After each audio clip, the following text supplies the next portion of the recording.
Welcome back to Masters Tour here in Seoul, South Korea. We're just about wrapped up with the initial Swiss stage of the tournament. A couple more matches being broadcast from Swiss round 12 before we find out who our top 8 will be.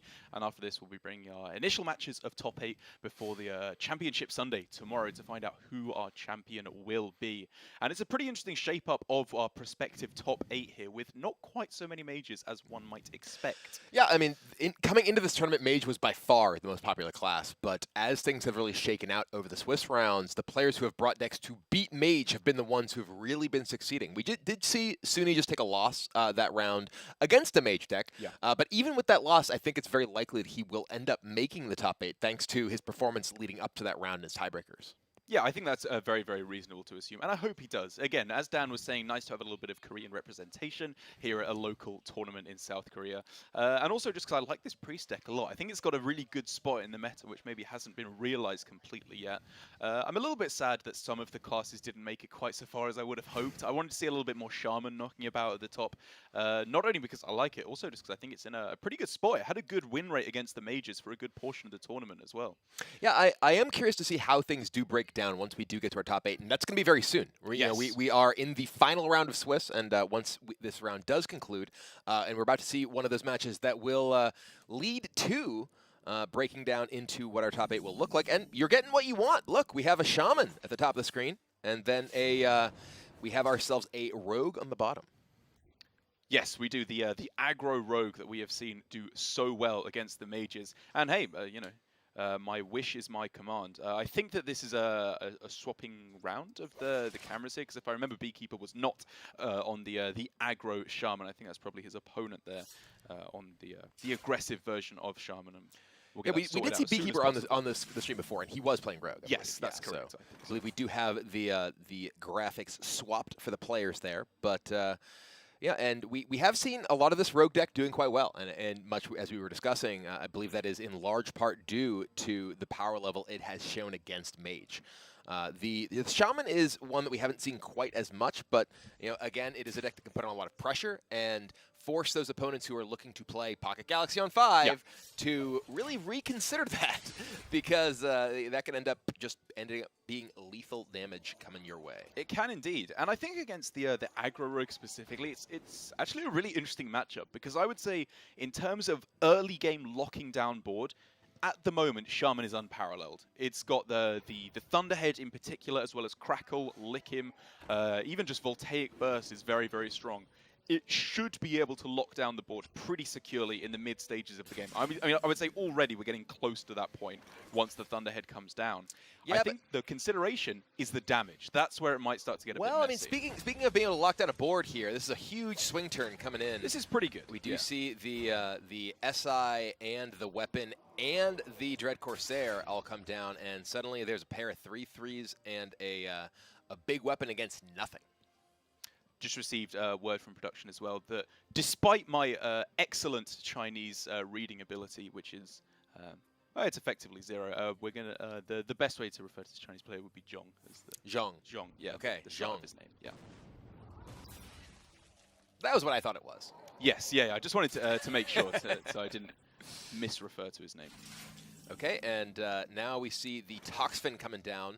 Usually something you don't see played by itself, but I think that is kind of a sign that there is that War Leader in the hand, or at least possibly another Toxfin or something to make get value out of that. Speaking of value, though, this Wasteland Assassin coming off the Pharaoh Cat is representing either removal or damage, whichever the player so chooses. And again, I do believe that we have the player portrait swap, so a little bit confusing when I'm trying to refer to yes. Who is doing what? And it's a really rough spot for Beekeeper, because the Earthshock would be fantastic against literally any other reborn minion. As long as it didn't have stealth, he'd be able to very efficiently deal with it. It's just that one Wasteland Assassin, which is so annoying for the Shaman to be able to deal with. Especially in addition to the fact that the Shaman has just not found any overload spells, really, to go in combination with the Thunderhead. So while I was saying that the early game board control would be pretty much locked out in favor of the Shaman, that has definitely concluded to not be the case, as I imagine that Zhong is going to, unless a miracle comes along here, pretty quickly close this one out. Or rather, Beekeeper. The Rogue should be able to close this one out very quickly. Whoever it is that's Whoever playing it Rogue. may be. Yeah. Earthshock there is going to get at least a little bit of value here, but perhaps a little bit too late as the damage has been done. 11 life remaining for the Shaman. He got bored. It happened. It's just a little bit too late, like you said. And we do see there is weapon still up here. Myra's in hand. It is at least a weaker weapon.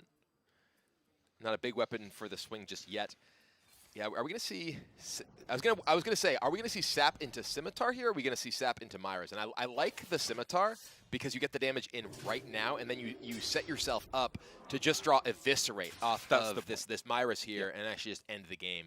Yeah, I like that point a lot. Kind of preloading, getting the full 8 damage rather than just the 4 off the Scimitar next turn, I think is a big difference indeed. The Shaman here really feeling the lack of any kind of defensive maneuvers at all. I think the best that this deck can muster is just some kind of taunts. Like it has a couple of taunts in the Feral Spirits, which can sometimes be included in the deck, but I don't even think they're that core anymore. All right. Myra's is coming up, and yeah, I think no Eviscerate just yet. There is just the oh, never mind. It was I literally missed it as being the first card. I was just like, "There's no Eviscerate." Oh no, it's literally. I wasn't even looking when it got drawn. And I'm walking, look at the rest of the hand, but yeah, there it is. So. Yeah, we were talking about wanting to see Shaman doing well. It could, yeah. We do see confirmation from that. It was in fact Beekeeper who was playing Rogue there, despite the graphical swap we had there with the portraits. Yeah, pretty nice victory for the Rogue, and I think that's generally what's going to happen unless the Shaman can get off to a very quick lead on the board. It's going to fall behind because while it is aggro Shaman, it's burst Shaman.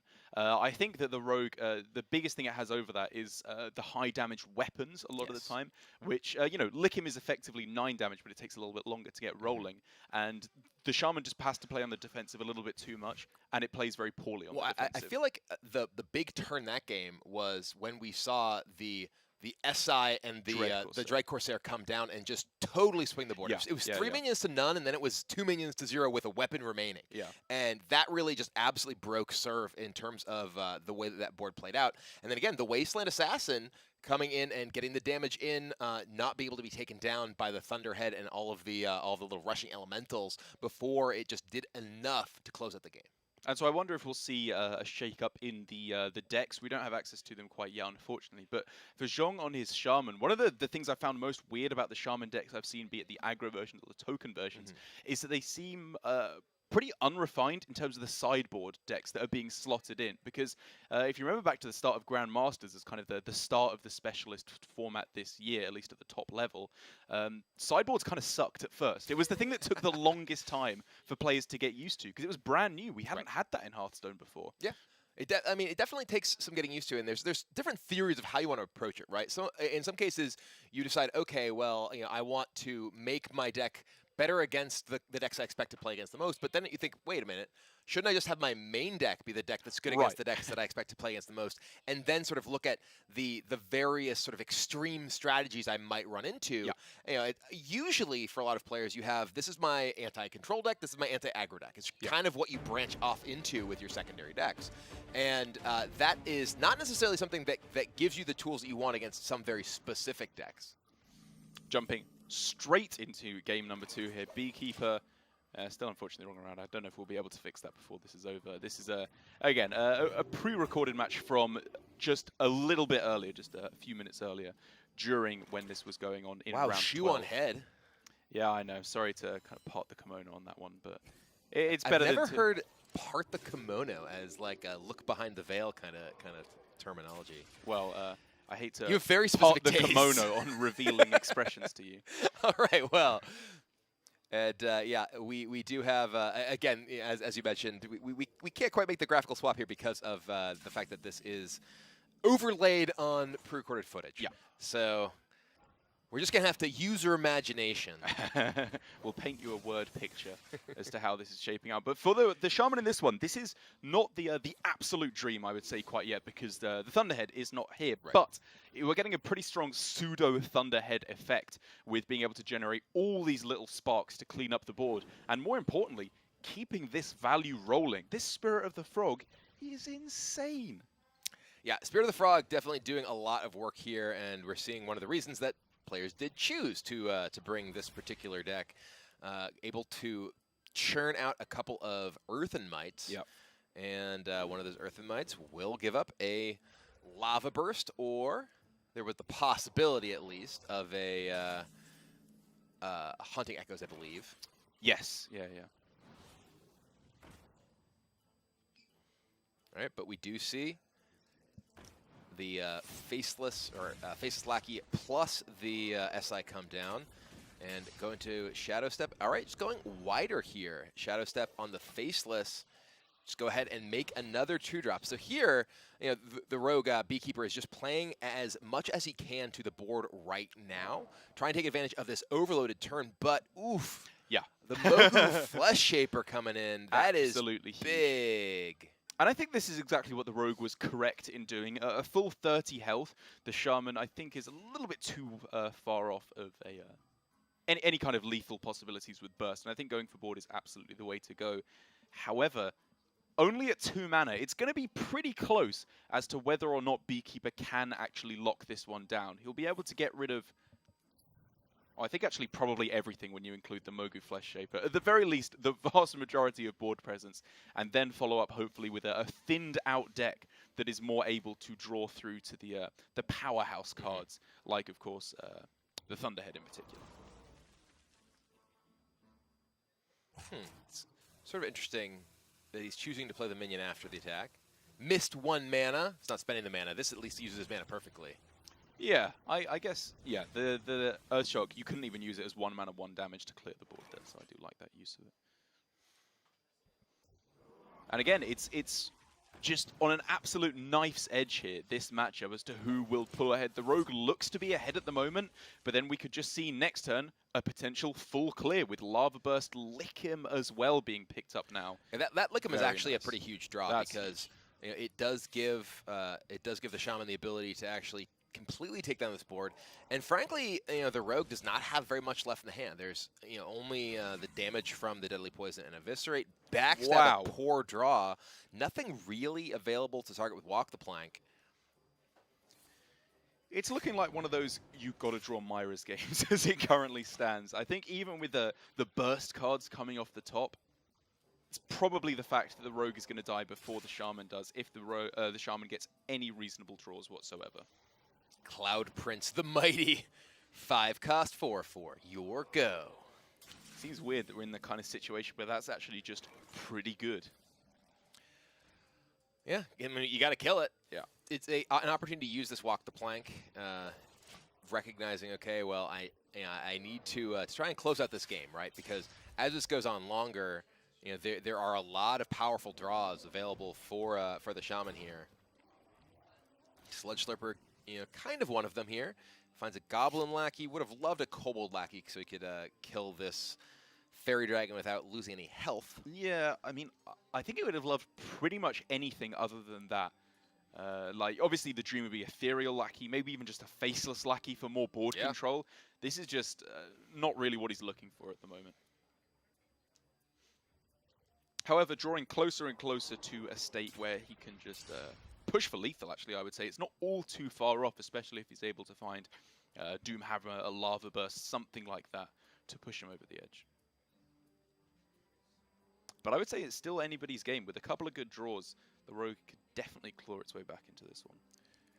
Yeah. I think that right now we're seeing the Shaman decide, okay, do I want to just use Earthen Might? Do I want to protect... ooh, okay, just going to fire up with a Goblin Lackey and then Earthen Might? Okay, so this... The idea here is that, you know, wanting to present a threat that doesn't just die to Backstab. Backstab's a card that makes a ton of sense to be in the hand. Yeah. But there is an Eviscerate. This is now, again, a potential full board clear. Yeah, we're just seeing everything dying. And now, you know, Beekeeper's sitting here. Wow. The Rogue's sitting here thinking, all right, you know what, I need Myra's. I've used everything I got. So in the top deck wars, I would have to guess at a first estimate the Shaman, on average, will come out slightly ahead. Well, there's the Thunderhead. Incredible draws like Thunderhead to pull them into the lead. Spirit of the Frog was insane. Doomhammer would have put them in a great spot as well. Well, I think actually Spirit of the Frog may not have. Are there any 2s left? There's already both Earth and Mice. I don't know if there's the Rockbiter Doomhammer package. Right. I think. Again, we haven't seen either of those cards, so I guess there's Correct. a chance he's cut that package entirely. But in the Lava Burst aggro version, it seemed pretty cool. Right. That's true. That's fair. All right. Well, this Fairy Dragon not really cutting it. Oh, Vicina. That's the one you're looking for. Yeah, so Lightning Bolt goes face, Vicina overloads all your other minions, get +2 attack. That means one of these elemental sparks comes in and clears out this Fairy Dragon. And you know what? That is an angry Stoneclaw Totem. 2 damage to the face, gets healed up even. Yeah, there is just absolutely nothing that the Rogue can do here. Often touted as one of the best cards, if not the best card of the expansion by some players in Vicina. Very nicely closing that one out there for the Shaman, which brings us up to 1 game apiece now. Yeah, Vicina is the reason I think a lot of players like that aggressive Shaman deck now. It's sort of not a card that got nearly as much attention as, the quests, for instance. The quests are like, oh wow, these are all incredibly powerful, and they are cards that define your deck and define the games because you always draw them. But the games that you do draw Vicina in a deck like this, it is incredibly powerful. I mean, that game wasn't particularly, like close at that stage, but in a game where like you just kind of have a few things floating around, Vicina can absolutely turn it on its head. It seems kind of crazy when you refer it back to one of the most infamous cards of the time in Thunderbluff Valiant, where you had to hero power as well as the body, and then it only buffed your totems, whereas this one, you just slam it on curve, and you're probably overloaded anyway. Really? Well, you're overloaded in your deck with like 12 overload cards.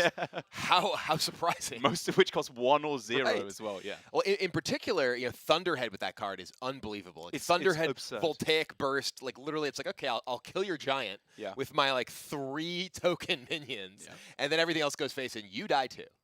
I love Shaman, man. I think it's so fun at the moment. I think the core of the deck that they've got rolling, especially with the Rastakan's Rumble cards that came in, like Haunting Vision, Spirit of the Frog in particular, and Lick Him. I think it was a very cool, flavorful set for Shaman that gave it a good idea of a spell-based class that can play aggressive or control-y. All right, well, this looks to be more of an aggressive draw here for the Shaman, as once again, it is in fact Beekeeper on the Rogue, and Zhang on the Shaman. They are swapped currently in terms of the portraits, but we know what's going on. We know. Or at least we kind of pretend we do.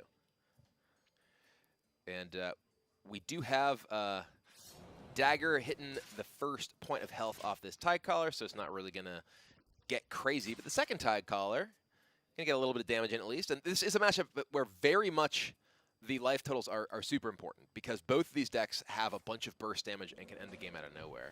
Not going to be a Tide Collar, though. Does find Stoneclaw to protect it. Yeah, very, very important start there for Beekeeper to protect this minion. Because the Tide Callers are a bit of a weird card in this deck, I find, because you're only running 6 Murlocs in the deck, right? It's the Sludge Slurpers, the Anglers, and the Tide Callers here. So the main reason you're playing them is obviously a little bit of overload synergy, but Angler, to be able to go for those absurd combos that you can go for there. A lot of the time, these are just 1-mana 1/2s, which against Rogue are pretty terrible, actually, a lot of the time. Okay. Yeah, I was briefly surprised by this, but then I realized that he could cast the Corsair into Miscreant next turn, or Corsair into the SI agent. So I was like, okay, why are you deadlying here when you can use that as a combo next turn? But that's exactly why. Spirit of the Frog comes down, and preloading the Spirit of the Frog like this is pretty nice, where you actually just get to get a full mana turn because you're not really under any meaningful pressure here. This is where I top deck the Thunderhead every time. I understand. I don't think I've ever missed it in this situation. I don't even necessarily need the Thunderhead for this to be a crazy powerful turn here. It'd be nice. It would. But you're right. It is still absolutely ridiculous. You can even start messing with Haunting Vision numbers there, because that can kind of give you another 0-mana spell. And 0 manas are quite rare. It's only Zap in this deck. So to help you get more of those 1-mana cards with Spirit of the Frog. Yeah, and so yeah, I like fires this. off. Yeah, looks like maybe looking to do exactly as you're mentioning. Yeah, gonna Lightning Bolt first. Okay. Get the final remaining 2 from the Spirit of the Frog, I imagine. There actually is not one. Only just one Rockbiter. Interesting. Interesting build. All right. Well, Visions into Visions. That's pretty nuts. Gets you another one and gets you a free shot here. Or maybe you take Mutate as well, just for another 0 mana spell after you've cast the reduced cost one as well. It was close. Because you could have even gone for Mutate on the Frog, right, and get a 4-drop. Sure, yeah. I think I would have preferred that. Yeah, I mean the additional burn damage is certainly pretty powerful, though. It's true. Yeah. There's obviously reasoning behind it. But yeah, this is just a situation where the Spirit of the Frog is just getting cleared off by the weapon that's already queued up. Right. So you're getting 0 damage off of this. So yeah, I actually think that a Mutate does seem pretty appealing there. Although, is he out of 1 mana spells? So we've seen Voltaic Burst, Lightning Bolt, Voltaic Burst. I don't think there's any more. There may be an Earth Shock left. That's fair. I mean, by that metric, Lava Burst doesn't draw a card either, does it? I think it's just it was a powerful card in its own right, even without drawing. Right. Well, I'm just looking at like the implications of the Mutate with the Spirit of the Frog. Yeah. If you're getting additional value out of it too. But here's the sort of the punishment for that turn, because you got 3 mana, and what are you going to do with this now that your opponent has sort of swung the board back? Pretty much every card left in the Shaman's hand here does have Overload. However, this is a quite tremendous amount of burst that's available to the Shaman with this hand, and so I wonder if we could have just seen. I guess killing off the ankle bite is pretty important to deny the lifesteal later on in the game, so he can't repetitively heal. But just starting to go face with Doomhammer, an extra 10 damage burst with the Rock Biter. Oh, that's actually huge. The Doomsayer means that there's no opportunity for development for Beekeeper as the rogue here. He can only really set up this this waggle pick, and that gives a clear turn to Beekeeper, or rather to the Shaman, to just play this Doomhammer to start going face. Yep. That is enormous. That is a huge deal. I mean, that's exactly what the Shaman's plan was going to be, right? Going into this turn was with picking the Lava Burst, getting that Rock Biter. It's very clearly all in on the burn plan, and I like it. Yeah, if you compare these hands, one of them has 3 minions. It has a minion that makes minions, right? Like, the other hand is just burn spells. You just want a clear board. You just want as much time as possible. Just throw all this damage at your opponent's face. However, this rogue hand, while you said it was mostly minions, it transitions into damage. It does. Very quickly. But is it fast enough?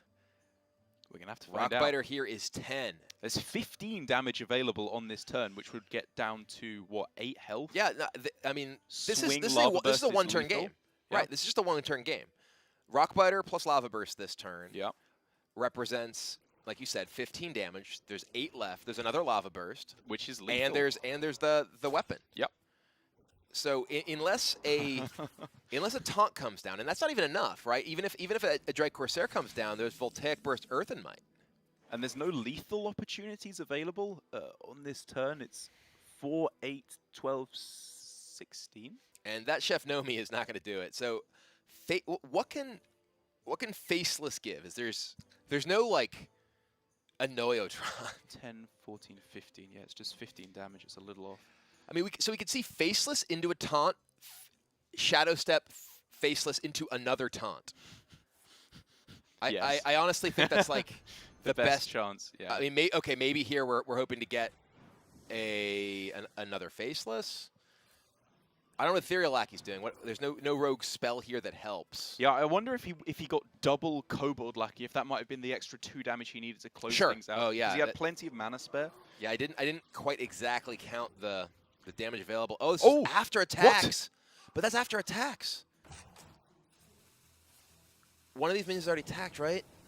So this is 4. No mana to go. No, there's not enough. Yeah, even with the 6. full utilization, there's no mana. Very close in the end. And for the rogue, man, you have got to feel there. If the Doomsayer hadn't been rolled, development would have gone insane to close out the game a turn quicker. And just 3 life left for the Shaman, but that is all you need. Lava Burst and 2 swings of the Doomhammer, and that seals the deal. And that does mean that at a record of 9-3, again, it is not Beekeeper, the cameras are the wrong around, but for Jong there, on the Shaman. 9-3 record, I don't think we saw him do all too well at the start of the tournament, so his tiebreaker is maybe a little bit weaker. Well, we don't know. We right, don't know. We don't know because we've only seen a certain sort of swath of the field on camera, and it's entirely possible that it's one of the players who's quietly doing pretty well over the course of the first day. So we're gonna have to see how those tiebreakers do break down. But I think we're getting very close to seeing ultimately the final results and how that top 8 will shake out. I'm excited to see, and no matter what, I mean, I never even thought I'd say this. Derek of a week ago would hate me, but the couple of Warriors we got in there, I'm excited to see how they do. I think it's got some interesting matchups against the field, just because it's a bit different than the majors that we're seeing. I'm just thinking if there's like a mind control device back here or something that you're just like required to say this or something like that. No, yeah, no, the Broad chip. I honestly actually, to an extent agree with you because Warrior has really struggled in this tournament, right? And while it's not necessarily a class that we're necessarily usually thrilled to see on ladder, it's interesting to see how people are faring with it in the tournament. That's right. But we are going to have to go to a quick break before we come with the final matches here in the Swiss tournament, before we end up with finding out who our initial top 8 will be and playing out a couple of those matches. We'll be right back with more Hearthstone here from Masters Tour Seoul.